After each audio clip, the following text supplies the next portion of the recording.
আসসালামু আলাইকুম। আমি মাকসুদা ইসলাম, আমার স্বামী গাজী নজরুল ইসলাম শহীদ মরিয়মের সাথে বিবাহ হয়েছে, এটা নিয়ে যারা কুৎস লটাস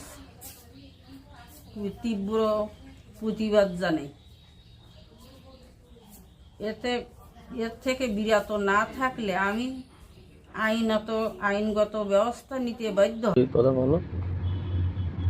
হ্যালো, আসসালামু আলাইকুম।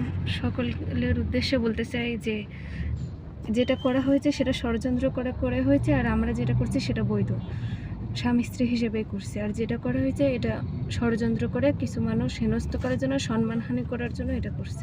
প্রিয় দেশবাসী, গত 13ই জুলাই এমপি সাহেবকে নিয়ে যে ভিডিও এবং ছবি ইতিমধ্যে ফেসবুকে পোস্ট করা হয়েছে তার তীব্র প্রতিবাদ এবং নিন্দা জানাই। এটি সম্পূর্ণ সামাজিকভাবে হেনস্থ করা ছাড়া আর কিছুই না। গত 17ই জুন রোজ মঙ্গলবার আমার বড় মেয়ে মরিয়ম আক্তারের সাথে তার বিবাহ বন্ধনে আবদ্ধ হয়। সেখানে তার বড় স্ত্রী সহ আমরা সকলে উপস্থিত ছিলাম।